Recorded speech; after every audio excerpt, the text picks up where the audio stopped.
এলেম ওয়ালার দাম আল্লাহ তাআলার কাছে আছে না নাই? একটু আওয়াজ করে কথা বলেন।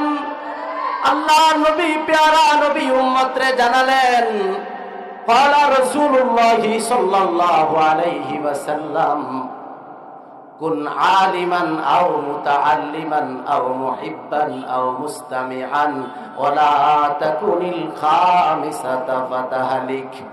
এজন্যই আল্লাহ নবী বললেন, ও আমার উম্মতেরা রে, এলেম যেহেতু একটা দামি এক সম্পদের নাম, এজন্য কুন আলিমান, তুমি আলেম হও, কারণ এলেম তো দামি। তুমি যেহেতু জেনেছো, কুন আলিমান, তুমি কি হও?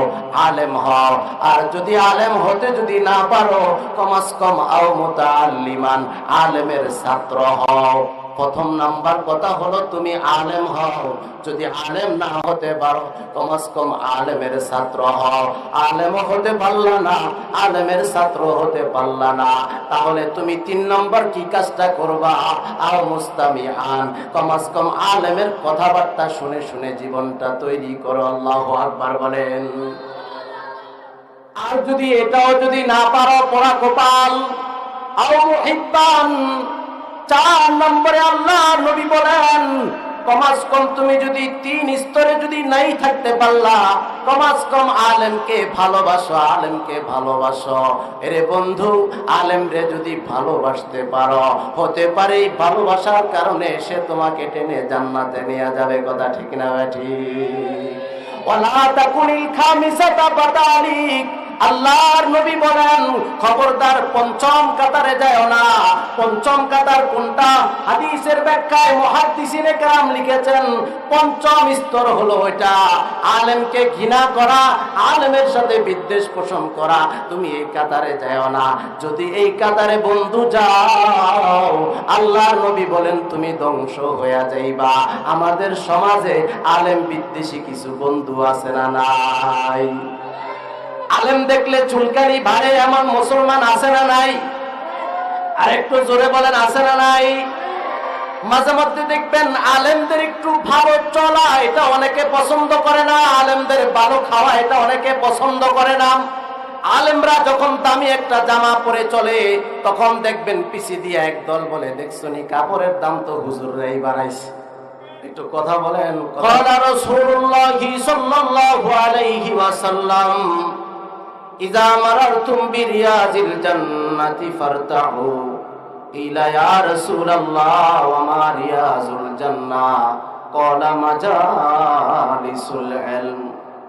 আল্লাহর নবী প্যারা নবী রাহমাতাল লিল আলামিন, নবী মুহাম্মদুর রাসূলুল্লাহ সাল্লাল্লাহু আলাইহি ওয়াসাল্লাম সাহাবায়ে কেরামদের সামনে আল্লাহর নবীর এক দরদ মাখা কথা ব্যক্ত করেছেন।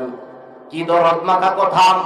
আল্লাহর নবী বললেন, যখন তোমরা জান্নাতি বাগানের পাশ দিয়া যখন অতিক্রম করবা, সেখানে একটু বিচরণ করো, সেখানে একটু সময় লাগাও।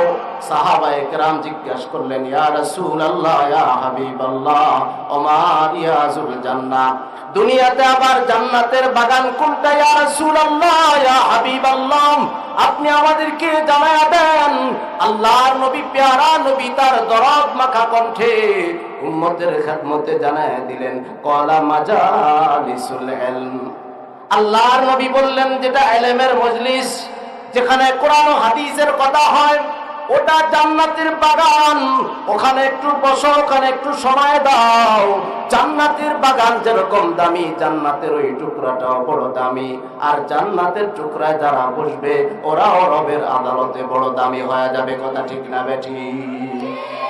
আমার প্রাণের ভাইরা, গভীর মনোযোগে শোনেন। আল্লাহ নবী প্যারা নবী আমাদের জন্য বড় মজার খবর জানায়া দিলেন, ও আমার উম্মতেরা রে, তোরা জান্নাতি বারে স্বপ্ন নিয়ে চল, আর জান্নাতি বাগানে একটু বসে কোরআন হাদিসের একটু কথা শোন। তোরা দামি হয়ে যাবি। তোদেরকে দামি কইরা দিবে কে? একটু আওয়াজ করে কথা বলে। আমরা সবাই জান্নাতে যেতে চাই কিনা? কারা কারা জান্নাতে যেতে চাই? হাত জায়গায় আল্লাহকে দেখাই। আল্লাহ তোমার বান্দাগুলা হাত জাগাইছে জান্নাতে যাওয়ার জন্য। আমার প্রাণের ভাইয়েরা, একটু খেয়াল করে শুনেন। জান্নাতে যাব এই আশায় হাত উঠাইছি, জান্নাতি তামান্না নিয়ে এখানে বসছি। আল্লাহ আমাদের প্রত্যেকের হাতগুলি তুমি কবুল আর মঞ্জুর করে নাও, সকলে বলেন আমিন। আল্লাহ রাব্বুল আলামিন যখন আমাকে আপনাকে জান্নাত দান করবেন, আল্লাহ রাব্বুল আলামিন জান্নাত দান করবেন যখন, ও যুবক ভাইরা, ও বৃদ্ধ বাবাজিরা, মাইকের আওয়াজ শুনতে পাচ্ছেন যে সকল মা বোনরা ভালো করে শুনেন, আল্লাহ রাব্বুল আলামিন আমার আপনার জন্য জান্নাত রেডি করে রাখছে, রেডি করে রাখছে। আপনি মরবেন, তারপরে আপনার জান্নাতে আপনি যাইবেন, এরপরে বানাই বই করব না, না না, আল্লাহ জান্নাতটা রেডি করে রেখে দিয়েছেন। আওয়াজ করে বলেন না সুবহানাল্লাহ। আমার আল্লাহ জান্নাতি নেয়ামত রেডি করে রেখেছেন। জান্নাতি নাজ নেয়ামতকে রব্বে কারীম এভাবে তৈয়ার করে রেখেছেন। আমি আর আপনি জান্নাতি নেয়ামত কেমনে খাবো? আল্লাহু আকবার, ভালো করে শুনেন আমার প্রাণের ভাইরা।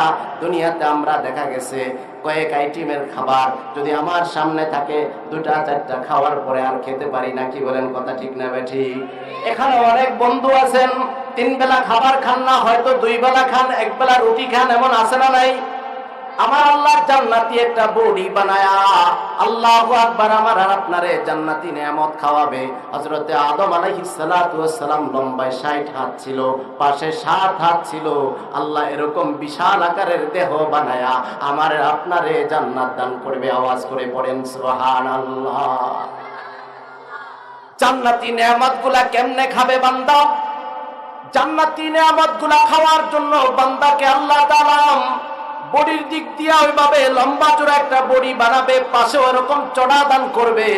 আর বান্দা শক্তির দিক দিয়েও আল্লাহ তাআলা পয়গম্বর মূসা আলাইহিস সালাতু ওয়াস সালামের শরীরে যেই পরিমাণ শক্তি ছিল, আল্লাহ জান্নাতি